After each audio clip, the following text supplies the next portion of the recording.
Yes. Okay, the young man. Did you give his name? His name is it Tyreek? Did you give his name? Yes.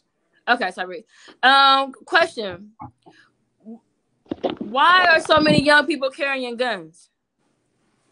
I mean, first of all, you got kids out here that'll buy a gun because they don't want to lose their life. You got people that's not in no gang. You know what you see on TV, everybody ganging and stuff.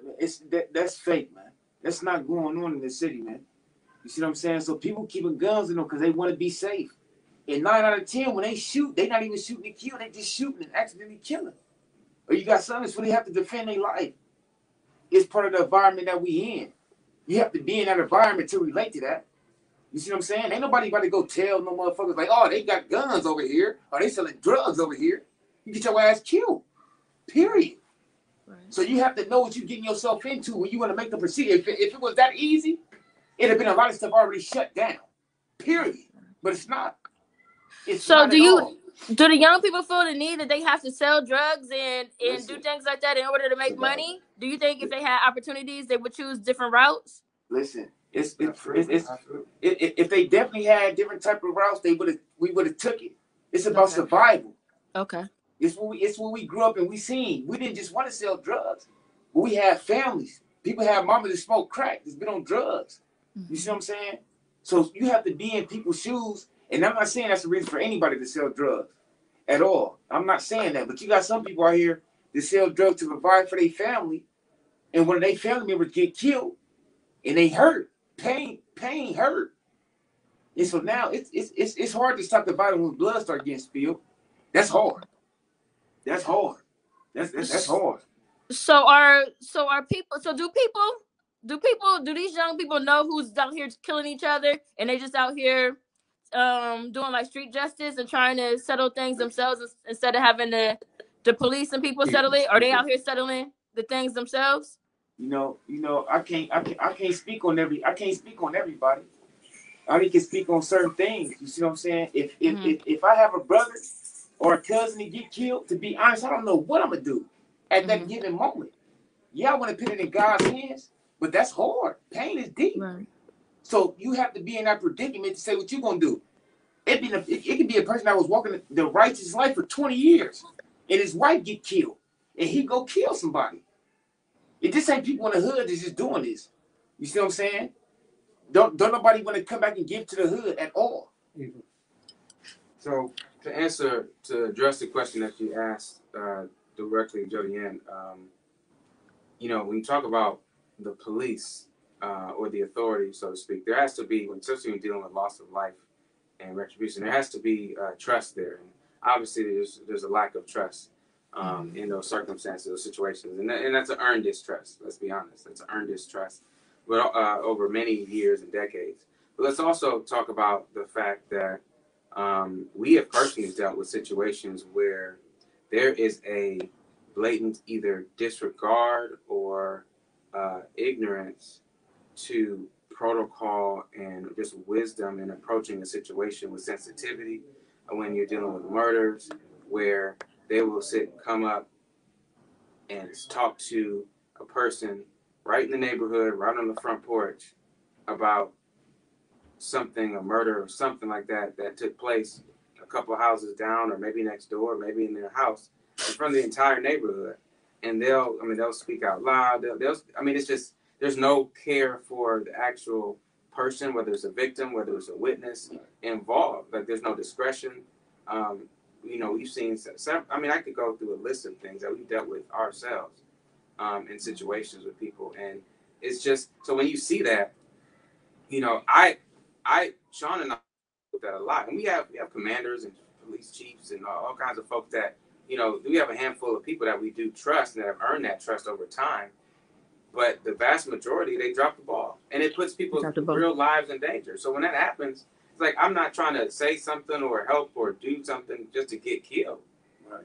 You know what I'm saying? So, there are people that try to get put up or, protect themselves. It doesn't happen. And so I don't know if it's a bias thing, but either way, there's earned distrust and there's a lack of discretion in the approach and effectiveness in approach to certain sensitive situations where a person's life could be lost, depending on how it's handled. And another thing is this: the police are fucked up.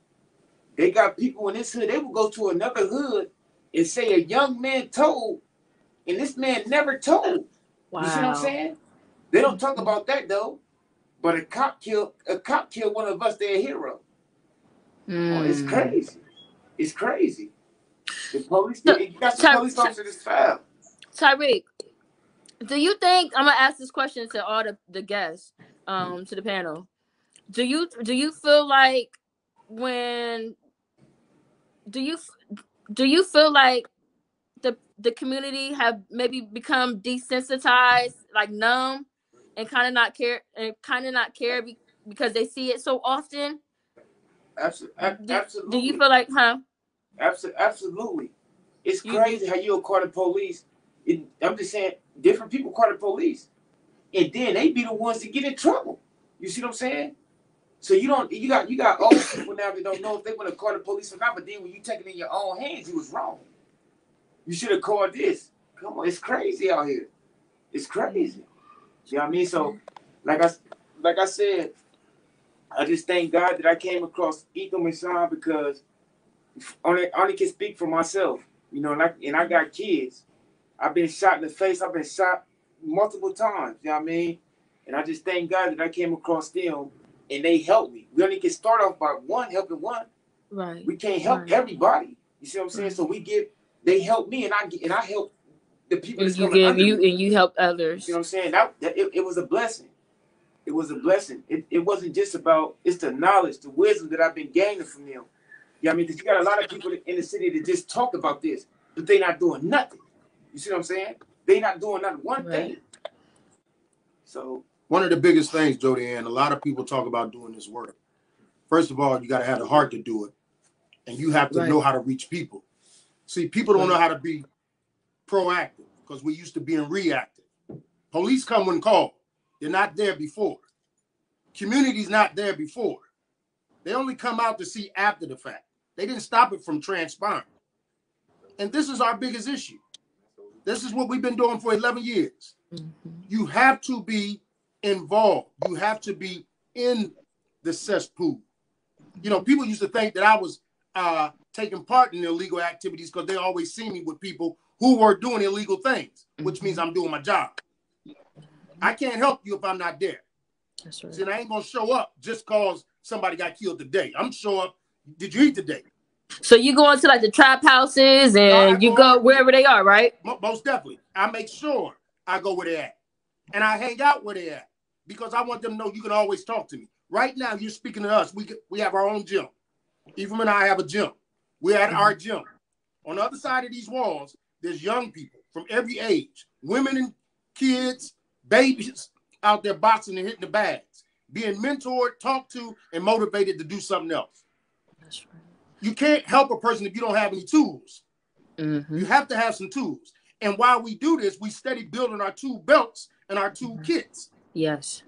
You know, and that takes revenue, but it also takes knowledge. Yes. The power that we get through to these kids is information is the best and the most equipped weapon you could ever have. It ain't about money. Right. It's about information. Yeah, I mean, because I'm glad that you mentioned that, because a lot of everybody on this panel, a lot of what we've all done, we've been doing it with our own from what I know, with our own money on a shoestring budget, using our own money to make a big difference in the community. So if we got the support from the city, to, you know, the boots on the ground people, if we got the support from them, we could cover more ground. But Jodi, you know what we need? Support, we're using our own support resources. From our own people. Huh? We need support from our own people. People who look like us, who say they us. Yes. See, ain't nothing more important to me than these kids. Not the football, not the basketball, not the partying, not the drinking, the smoking. Ain't none of that. That's nothing. See, we have to understand what's important. Yes. What keeps us our legacy, which is our kids. Yes, that's right. You know, but we focus on all the other stuff. Tribute. But because that's what the community and the world puts in us. Right. See, we got to take leadership and stop talking about it and be about it. You see something wrong? address it. That's right. You can address it several ways. But, know your space and know your lane.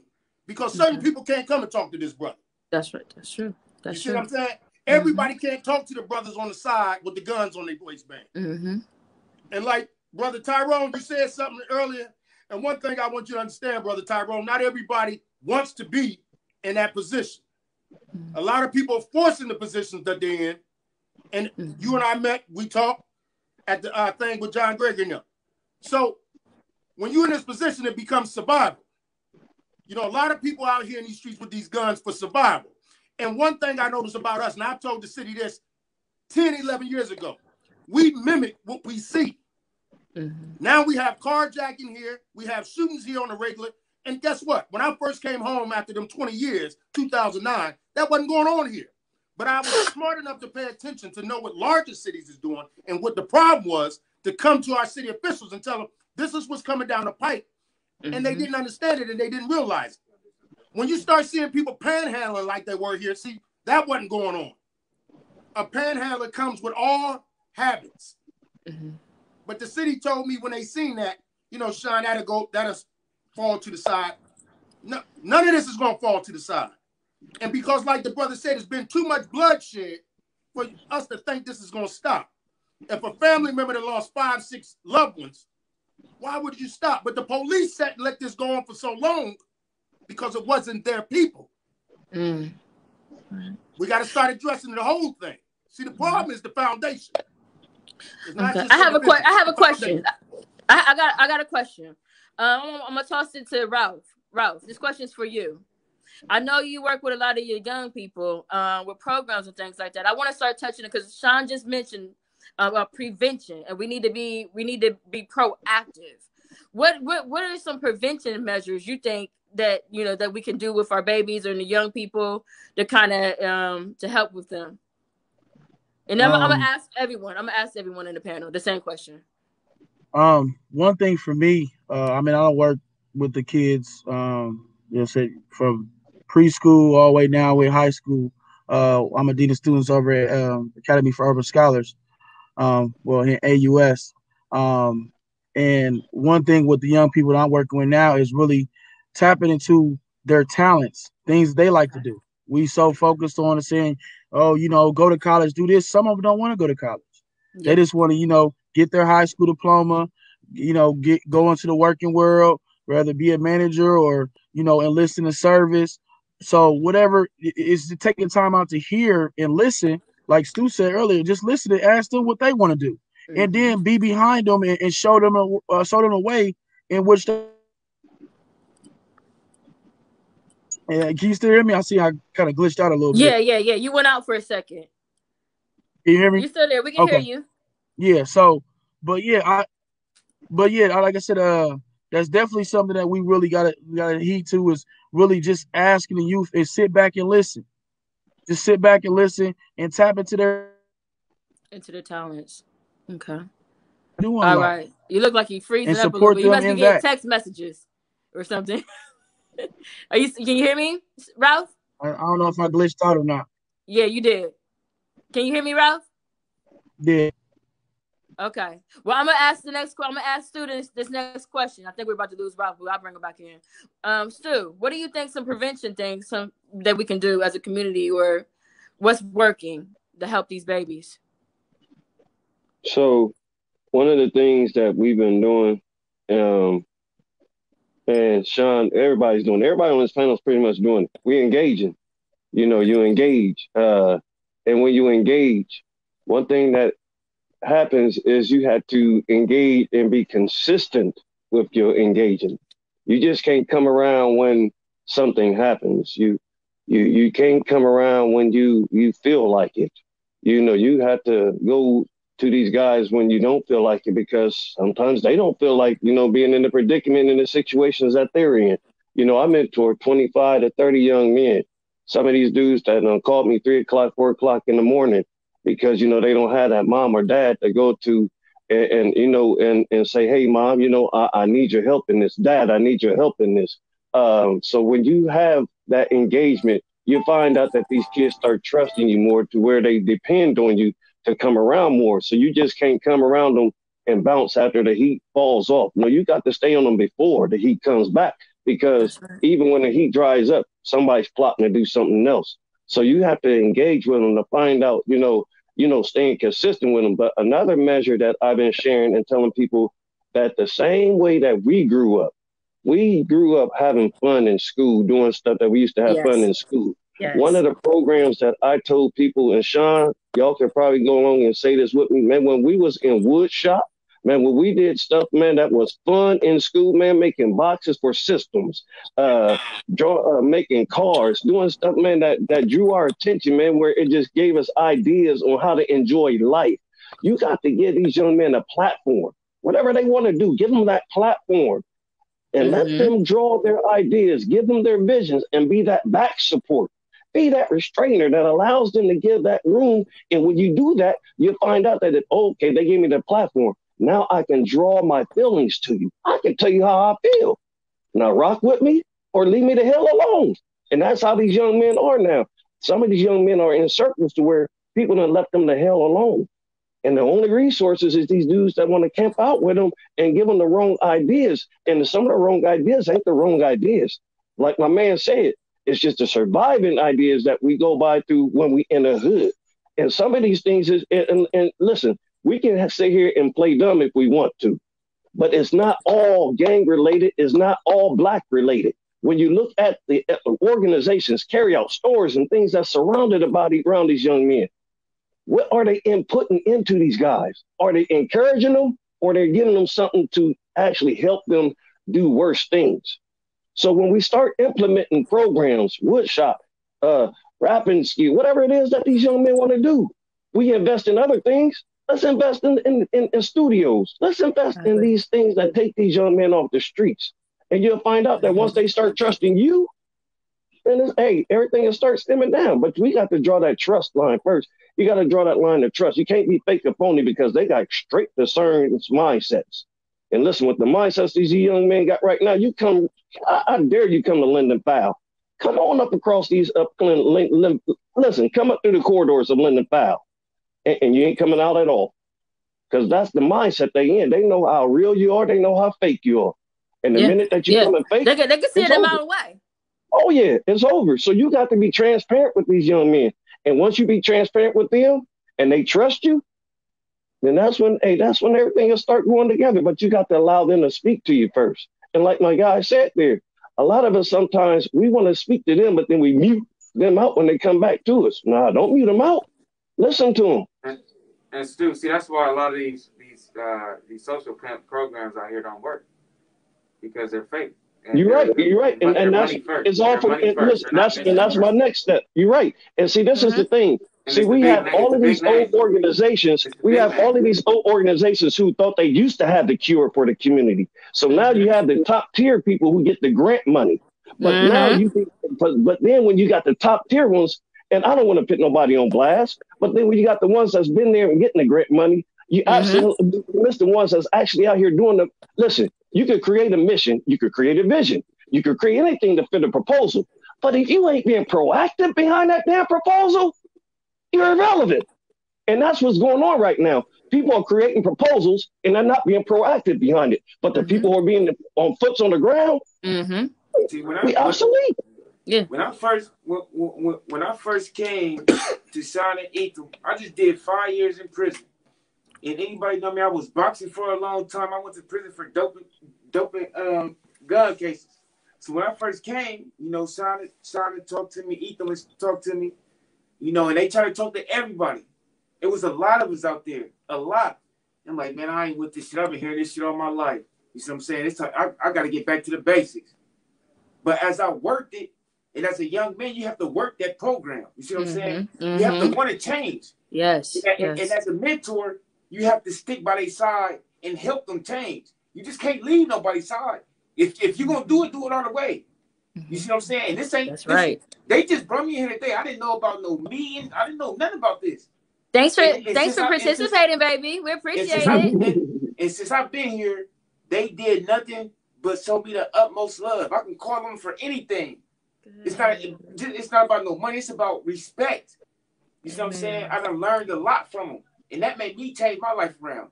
And motherfucker, this is serious. You see what I'm saying? I'm done with the streets because of them. I see a different lifestyle.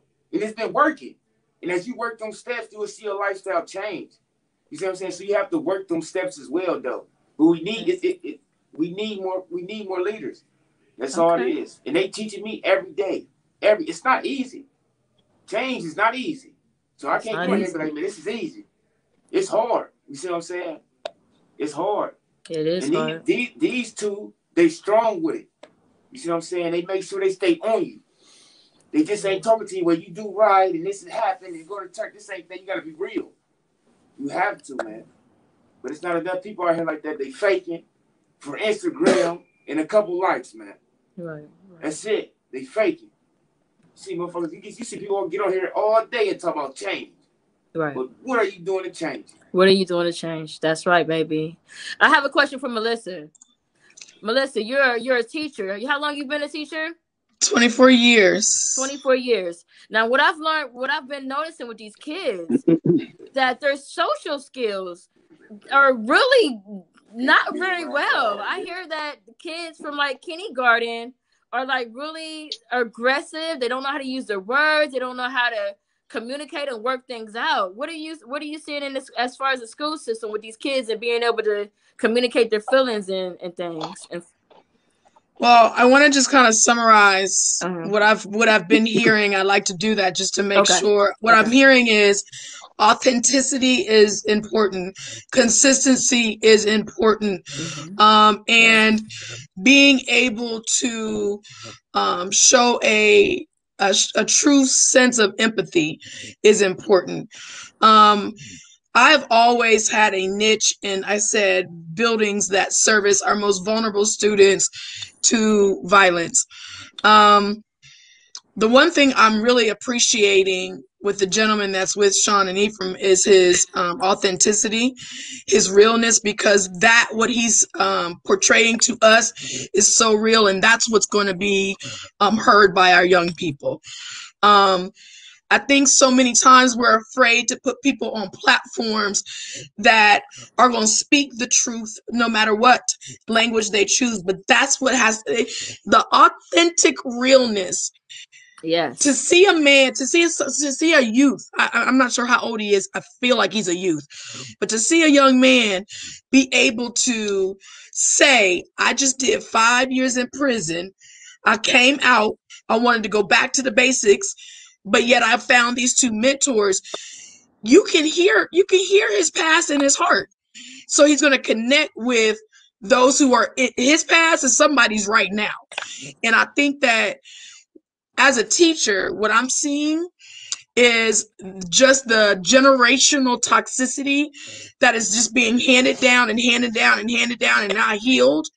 And you got to realize some people are born in, well, not some people, many of our children are born into families that is just a generational curse of poverty, of just not a lot of self-worth.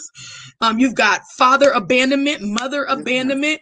You've got where there is just nothing for the drug addiction. And then now to compile it with where we are as a nation divided, as a law enforcement and community division, you've got a global pandemic.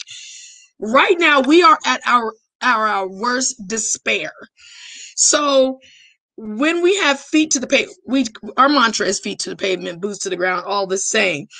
We're trying to saturate the community with our authentic, real love and compassion as mothers who have lost our own children, putting our pain to purpose. I'm getting off of your question, but there's a reason. Okay. We want to saturate the community. I don't care if I get, and now money, of course we need it to further our mission. But by golly, if we got to do it the way we've been doing it since the conception, and getting out there with makeshift signs that we made with markers in our home, but getting out there and making sure that our mission is heard, aligning ourselves with cohort of people like Ralph Carter, Stu Hampton. Sean, I believe your face looks very familiar. I think I've met you one time out in Livingston Avenue.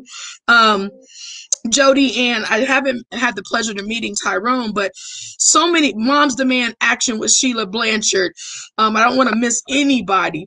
Derek Russell.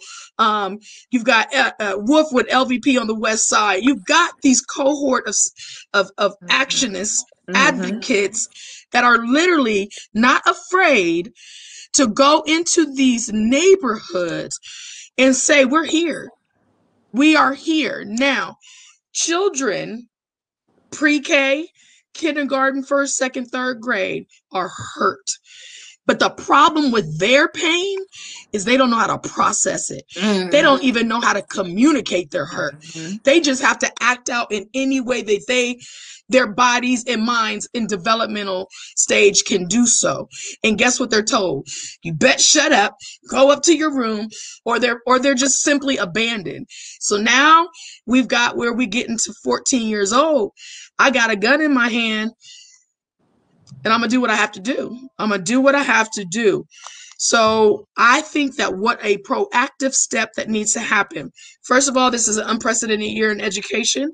Never in the history of education do I know of that we've had to be here in this environment through, kids at home, and disconnected from their mentors, their extracurricular activities, their food source, their friends, their social environment. It's been just a whirlwind that has come to a tornado, and what we're seeing is the effects of exponential growth and violence. So we need to, if we're not going back to school, because I cannot be a proponent of that, and I'm not going to sit on this platform and use that as that, but we need to, as advocates, find ways, like Sean, he's at a gym right now with a hustle and bustle kids right in the other room. Ralph Carter is at a gym on a constant basis, having 3-on-3 tournaments, and he just took a group of kids to Cincinnati. It can happen. It can happen. So right now, we've got to stop making excuses for ourselves and actually be the proactive advocates that we say we are, be consistent with our advocacy, and really start to, if they're not going to give us the money, then by golly, let's figure out a different way to service them without the funds that they refuse to give. Okay.